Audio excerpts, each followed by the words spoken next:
And that night they said, we're going to take you to the ICU in the morning and intubate you.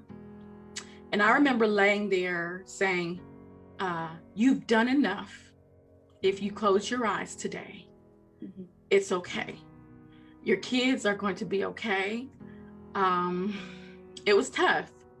I also said, God, if I lived through this, you won't regret it.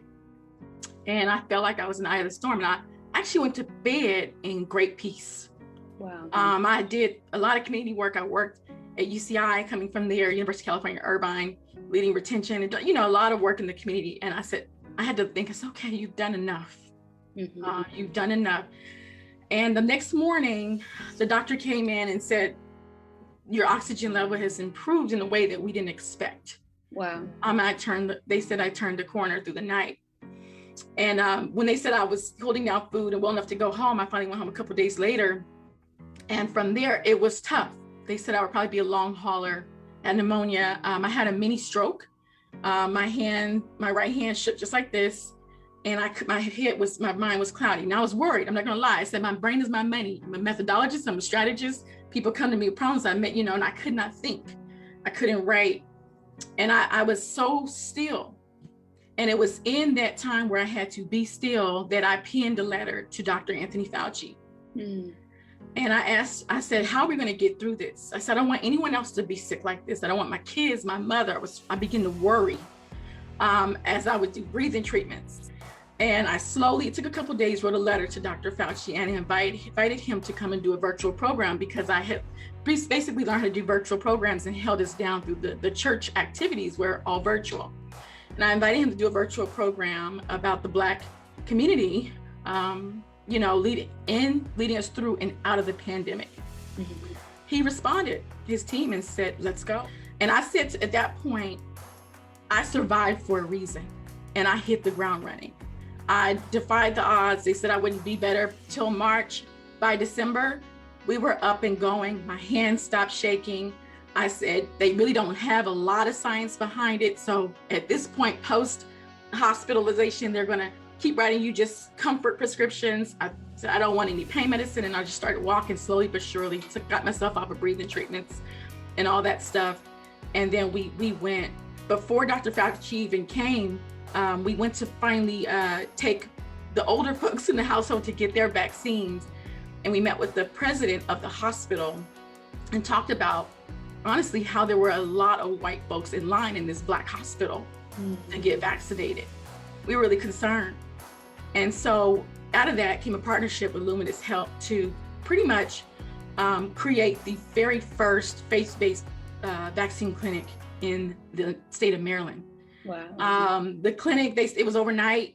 We did a big press conference, and I was writing a press release, and we were going to kind of say how the vaccines have to come from the state. The governor finds out, they send the lieutenant governor, and they end up giving 5,000 plus vaccines to us. Wow. And they have a press conference, and it was great. So really, I was energized. I said, I flew through the eye of the storm, and I was really energized to continue this work. We have now vaccinated over 20,000 people in Prince George's County, which is about over 60% African-American population. And we continue to do that work and other work as well. So I'm sharing my story. One, young folks can get sick. I think that's still something that's out there that we still are acting like doesn't happen. I like how when you opened up, you simply said, hey, I want to protect others. And I think we're not realizing we're the highest travelers. And some of us have families, like children. Right. I did this for my children as well. And so that's just really about the impact, what's happened, and my recommendations, right, to protect our community. I think it really is our duty for the self-preservation of our community, for young folks to lead the way in making sure that we are vaccinated. It's crucial. My job was to tell the story, help to facilitate and negotiate any partnerships and methodologies and how we're doing things, registrations, websites open. I mean, we had so much going on. So I just have to make sure that I uplift everybody who put their time in and put their life on the line to show up 4 days a week through from February to we just closed the vaccine clinic now. So my hat's off to them. I want to educate through narrative-based education. The facts are constantly changing, but the story is so important to really help to shape policy and with data. I think one of the things, I lost my uncle to COVID. I lost my aunt. I lost several people. My uncle was actually homeless in LA.